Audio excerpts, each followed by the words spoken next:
Reno Tirikartan. Kia ora, Mr Speaker. Kia ora. I'm pleased to add my support at the third reading of this bill, which has been put through under urgency, sir, but as we know, the subject matter is very important and requires us to pass this legislation, as quickly as we can. And I'm pleased to hear that the Mayor of Wellington, Justin Lester, is at the ready to swing into action, directing some building owners to do some proper assessments and to give effect to the provisions of this legislation forthwith. So I won't take too much time, but I do want to add my acknowledgements as well to all that have participated in putting together this legislation at considerable haste. So in particular the officials and the cross-party approach that has been adopted throughout. I do support that. I do support the amendment that Mr Parker spotted, and it's great that we were able to get a handwritten supplementary order of paper in place to correct what was one of those little things that an experienced legal practitioner could pick up. And so that's a good example, sir, of this House working cooperatively in an effort to pass this legislation, sir. When I think of the civil defence, sir, a particular gentleman comes to mind, and that's Murray Sinclair, and that's he's the local controller in Kaikoura, and his team that works under him. He's doing an amazing job on the ground there, sir, and under very trying circumstances. And yeah, he's been burning the midnight oil for quite a few days now, and I just really stood there in awe when I had the privilege of working and seeing the work that he was doing, particularly paying close attention to the individual needs and concerns of the residents of Kaikoura.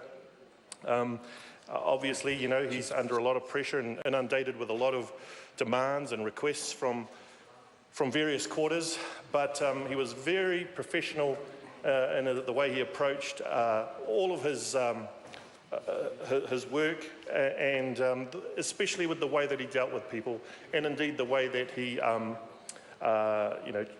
gave a briefing to myself and other colleagues as we travelled through Kaikoura. So he's doing an outstanding job, and he's a credit to his organisation. Sir, I don't want to prolong this any further, but I do support this legislation.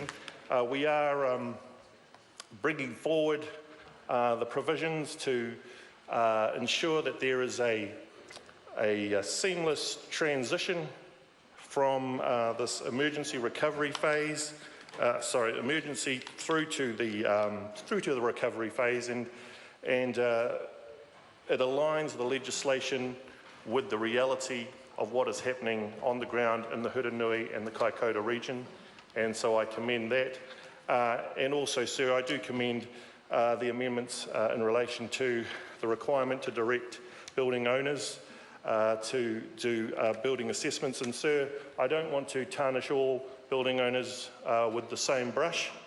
Actually, I believe that most building owners are,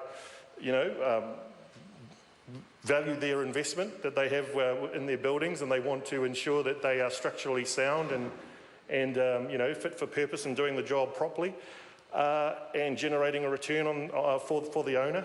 And in some instances, sir, unfortunately, there are maybe some owners that are derelict in their duties, or perhaps think that it's not necessary to go that extra mile in their minds to provide this information. But I believe we've struck the right balance in the drafting of this legislation now to compel the owners to provide the proper information, to give assurances to the controllers, to the tenants, and to the public at large.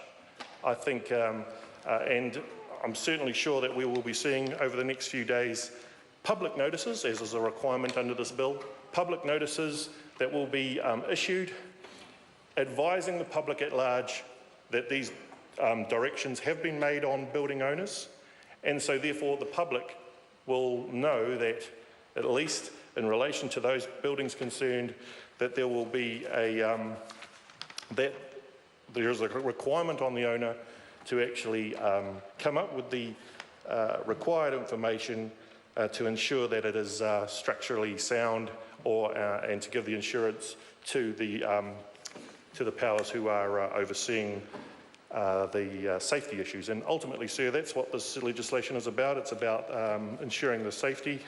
We don't want to see the tragedies like that occurred in Canterbury with the CTV building. As we know, sir, that tragic event, 3/4 of the fatalities in that earthquake occurred in the CTV building.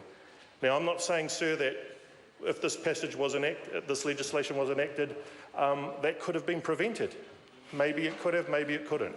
It's not for me to judge, but certainly, sir, the fact that we have closed this loophole, fixed this gap, made this requirement a very sensible requirement. It's not too onerous, but it does the job in ensuring that building owners do meet their obligations.